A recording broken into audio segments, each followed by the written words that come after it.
ada yang dipikirin ya. Sebenarnya off the record, tapi karena kalian tanya apa boleh buat lah. Yang pasti Atta bayar saya ratusan juta, dah itu aja.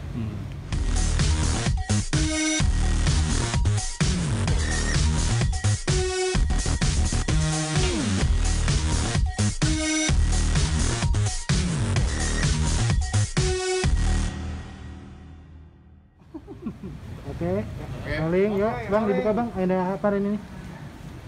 Ya, jadi kedatangan kita hari ini tim kuasa hukum dari Nabila untuk memenuhi ya, berita acara pemeriksaan. Hari ini kebetulan Nabila didampingi oleh para tim kuasa hukumnya dan ada beberapa saksi yang pada saat ini juga masih dalam proses pemeriksaan BAP. Diambil keterangannya untuk didengar keterangannya sehingga peristiwa ini menjadi terang benderang. Karena jangan sampai menjadi simpang siur diakibatkan opini-opini yang dibangun oleh pihak lawan. Ya, saya dapat info bahwa pihak lawan juga menyatakan dia sebagai korban, yang dimana kami ingin meluruskan hasil dari tadi BAP bahwa klien kami ini betul-betul tidak mengenal sosok daripada nona yang berinisial H. Tidak kenal ya, sekali lagi pasti kan kamu nggak kenal sama orang yang nyerang kamu ya, tidak kenal. Dan kondisi posisi faktanya adalah klien kami Nabila diserang sama orang tersebut yang berinisial H. Jadi mereka tidak saling mengenal di lokasi itu atau sebelumnya tidak saling mengenal. Oke bang, hari ini katanya BAP-nya naik tingkat bang, Ada saksi-saksi. Naik tingkat gimana BAP bang? Ya. Ininya apa? Jadi ini kelaporannya ya. Jadi hari ini klien kami memberikan keterangan atas laporan dengan dugaan pasal penganiayaan ya, sebagaimana dimaksud dengan pasal 351 KUHP ya, gitu. Juga dengan saksi, artinya dalam hal ini perlu dijelaskan, ditegaskan juga bahwa klien kami dihampiri, didatangi, tidak pernah ada peristiwa dalam peristiwa hukum itu ada suatu perbuatan klien kami yang menghampiri, dihampiri, betul begitu ya? Iya. Dalam peristiwa itu ada 2 kali klien kami dihampiri.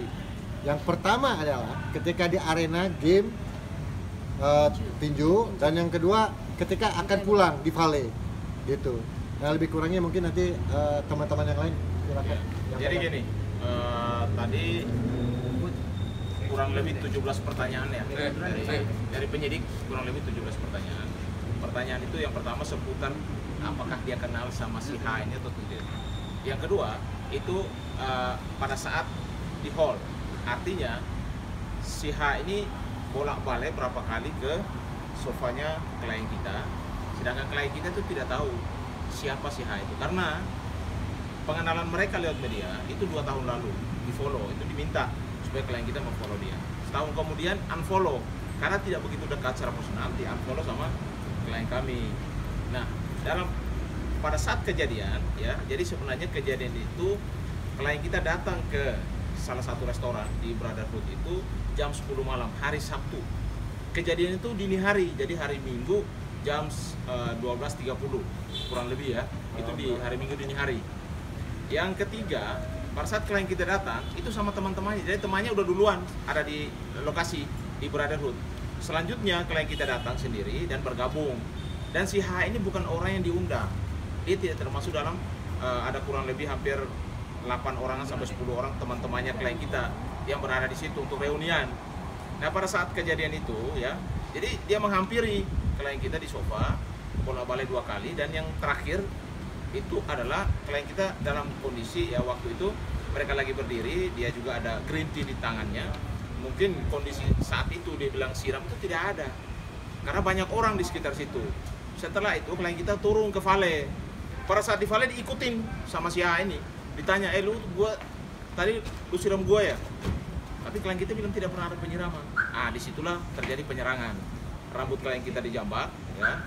Klien kita ya juga menghindar dengan cara tangannya untuk melerai rambutnya yang sedang dijambak, dan tangan kiri daripada si H ini ya diduga itu menyerang juga wajah klien kita, sehingga terjadi beberapa luka-luka dan memar ya di wajahnya dan juga matanya. Jadi mata klien kita sampai sekarang juga dalam keadaan masih luka, sakit karena soft lens-nya itu tercopot karena kejadian itu. Jadi sampai saat ini klien kita juga mengalami kerugian ya. Kerugian materialnya adalah sampai saat ini ada ambasador ya, kontrak sama klien kita itu tidak bisa dijalankan karena waktu itu kejadian itu luka yang di wajahnya itu masih kelihatan tidak bisa untuk bekerja. Yang saya sampaikan bahwa klien kita tidak pernah menghampiri klien kita, dia juga yang datang ke Vale mengikuti klien kita lalu menyerang. Yang menyerang dulu adalah dia dengan menjambak ya. Yang kedua adalah dia juga menyerang dengan tangan kirinya dengan mengenai daripada wajah klien kita. Jadi ada beberapa luka memar dan luka di bagian mata dan wajah. Itu tadi di BAP kurang lebih 17 pertanyaan daripada penyidik dan sudah dijelaskan sedetail mungkin dari waktu kejadian, bagaimana kejadian, siapa orang yang menyerang ya. Jadi sebenarnya si H ini memang ada teman dari ada teman yang duduk di sofa itu, tapi bukan dia kenal sama anak atau datang untuk ke temannya, tapi kenapa kok dia datang ke klien kita yang tidak dia kenal. Ditanya untuk persoalan follow dan tidak unfollow, itu persoalan di situ. Kenapa sih orang mau unfollow siapa, kan ya terserah seseorang dong, kok dipaksa-paksa kayak gitu. Yang kedua, kenapa sih ngikut ke Vale lalu ditanya disiram, siapa nyiram? Tidak ada penyiraman, dalam hal ini tidak ada penyiraman sama sekali. Dan kenapa dengan muka yang begitu marah langsung menyerang dengan menjambak rambut, menyerang dengan tangan di wajah gitu, jadi terjadi luka-luka. Nah, oleh karena itu hari ini kita dampingi klien kita Nabila untuk di BAP tentang kejadian pada malam Sabtu ya, malam Sabtu dan Minggu dini hari di salah satu restoran klub di Jakarta Selatan ya. Itu yang mungkin kami perlu sampaikan. Oke Nabila, gimana? Nabila ngerasa nyakar si H nggak? Kan banyak luka cakaran tuh di tangannya, apa mungkin refleks untuk membela diri atau kenapa? Refleks membela diri. Aku ada refleks mungkin untuk mencoba melepaskan, melerai aja kan dicoba dijambak kayak gitu ya. Mungkin Nabila itu cuman untuk mencoba melepaskan aja ya tangannya dari rambutnya Nabila. Contohin, mau dicontohin kan? Terus dari BAP gimana tadi, Bang? CCTV ada.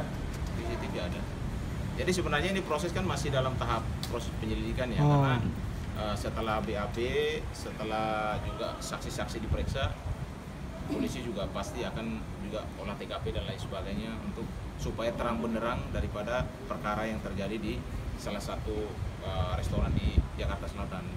Tapi kalau untuk bukti CCTV sendiri sudah diberikan ke pihak penyidik, Pak?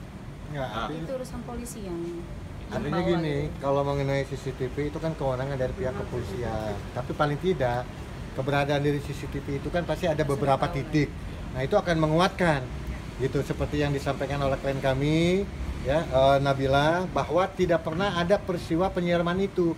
Nah, hal itu dikuatkan oleh beberapa saksi yang saat ini pun sedang memberikan keterangan gitu di kepolisian gitu, sesuai dengan pasal yang disangkakan, yang diduga penganiayaan, itu pasal 351.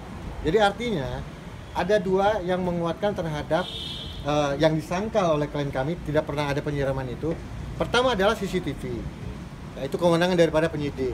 Nah, di sisi lain ada penguatan dari saksi-saksi yang saat ini beberapa saksi sedang memberikan keterangan bahwa peristiwa itu tidak pernah ada, gitu ya, Nabila ya, bahwa penyiraman itu tidak pernah ada kan, tidak pernah ada, gitu. Inilah makanya hadir klien kami dan beberapa saksi itu. Demikian. Gitu. Untuk laporan mereka ini abang udah enggak laporan mereka, abang menanggapinya seperti apa, bang? Apakah abang siap untuk ya itu kan hak ya setiap warga negara kan, Lapor balik kalau undang-undang gitu. Sepanjang memang memenuhi unsur ya, silakan saja itu. Kalau dia merasa korban silakan saja, kan tinggal apakah dalam proses nanti dari pihak kepolisian apakah memang bisa ditingkatkan ya perkara yang dilaporkan atau tidak. Kan kita kan ini bicara soal siapa yang jadi korban, karena kita adalah pengacaranya Nabila yang saat ini memang secara fakta ya memang dia adalah korban. Makanya kita juga hadir di sini bukan hanya datang kasih keterangan, kita juga hadirkan saksi, bukti yang lain juga kita siapkan, ya gitu. Karena ini kan proses ini kan masih berjalan. Ya kita harapkan supaya proses berjalan dengan baik dan juga Nabila ya mendapatkan keadilan. Karena dia sebagai korban, kita minta kepolisian Polres Jakarta Selatan untuk segera juga bisa menetapkan siapa tersangka di perkara ini. Oke bang, tidak menutup kemungkinan bang, mungkin bisa dimediasikan atau nanti akan berdamai atau seperti apa bang, mungkin dari pihak lawyer. Apa nih maksudnya? Mediasi. Kalau berdamai kemungkinan ada nggak? Kalau itu di luar daripada proses hukum ya, karena saat ini kan kita lagi fokus untuk untuk menyiapkan alat-alat bukti atau saksi-saksi untuk supaya proses ini bisa berjalan dengan baik. Sampai saat ini belum kita pikirkan untuk mediasi dan lain sebagainya, itu belum. Ya. Tapi terbuka pintu maaf kalau Intinya minta gini maaf. aja, klien saya sama tim kuasa hukumnya maju tak gentar membela yang benar. Artinya klien saya siap dengan segala konsekuensi hukum ke depan seperti apa. Kalaupun memang harus ya sampai ke meja hijau, klien saya siap. Itu aja. Tapi Nabila mau maafin nggak sih? Mau maafin atau gimana? Ya, tapi sampai sekarang belum ada permohonan maaf kan. Nah, ini yang sangat disayangkan. Kalau saja pada saat peristiwa kejadian malam tersebut, keesokan harinya ada itikat baik dari pihak H, pasti nggak akan sejauh ini gitu. Artinya klien kami juga dari awal menanti permohonan maaf atau seperti apa gimana gitu. Tapi malah dia dapatkan setelah dia menggunakan haknya sebagai pelapor di Polres Metro Jakarta Selatan, dia mendapatkan informasi bahwa orang yang terlebih dahulu menyerang klien kami membuat laporan polisi. Ya, sehingga sampai detik ini ya klien kami tetap proses hukum saja gitu. Jadi kalau dibilang ada permohonan maaf atau nanti ke depan bagaimana, di awal sudah ditunggu tapi tidak ada itikat baik. Ingat, perbuatan itu selalu dibuktikan dengan itikat. Ya, itikat baik atau tidak ada itikat baik. Bang, sedikit menjelaskan bang, yang tadi saya bilang. Ini kan saling melaporkan bang. Satu melaporkan, ini juga melaporkan. Mungkin dulu juga pernah ada kasus saling melaporkan antara almarhum Julia Perez sama Dewi Persik. Mungkin seperti apa bang? Ada ketakutan sendiri nggak bang saling melaporkan ini? Ya, kebetulan waktu pada saat terjadi peristiwa antara Mbak Dewi Persik sama almarhum Julia Perez, saya dari awal kuasa hukumnya Julia Perez. Ya, di situ biar bagaimanapun nanti majelis hakim akan melihat siapa yang memulai peristiwa ini, siapa yang memulai kegaduhan, siapa yang memulai penyerangan. Ya tentunya akan berbeda ketika klien kami ini hanya di posisi orang yang mencoba untuk membela diri. Kan berbeda ya. Jadi jangan salah loh, berantem sama orang membela diri itu beda. Kalau pada saat kejadian almarhum Julia Perez dan Mbak Dewi Persik pada saat itu terjadi pergelutan, ya di garis bawah terjadi pergelutan di situ. Walaupun yang menyerang siapa terlebih dahulu, tapi terjadi pergelutan sehingga jambak-jambak, guling-gulingan, tendang, pukul, rekamannya kita bisa lihat pada saat itu. Nah, berbeda dengan posisi Nabila. Jadi tidak bisa juga diasumsikan ya bahwa Nabila sama H ini bergelut atau berkelahi. Berbeda. Dia hanya berupaya untuk melepaskan diri dari cengkeraman atau jambakan. Kalau nggak salah hair extension sampai lepas ya. 3 helai. Artinya kuat sekali. Kita sama-sama tahu bahwa hair extension itu adalah rambut sambungan yang cukup kuat. Mau dikeramas di apa juga. Tapi kalau sampai lepas, apalagi 3 ya, itu artinya ada kekuatan. Betul-betul. Kalau orang sampai ada kekuatan artinya ada sesuatu emosi, ya, ada luapan emosi yang gemes atau bagaimana sampai akhirnya klien kami mengalami kehilangan ya rambutnya waktu itu ya, copot gitu. Bahkan sampai apa? Softline-nya ya? Ya, softline-nya pun lepas ya. Jadi ini berbeda ya, saya garis bawahi berbeda antara perkelahian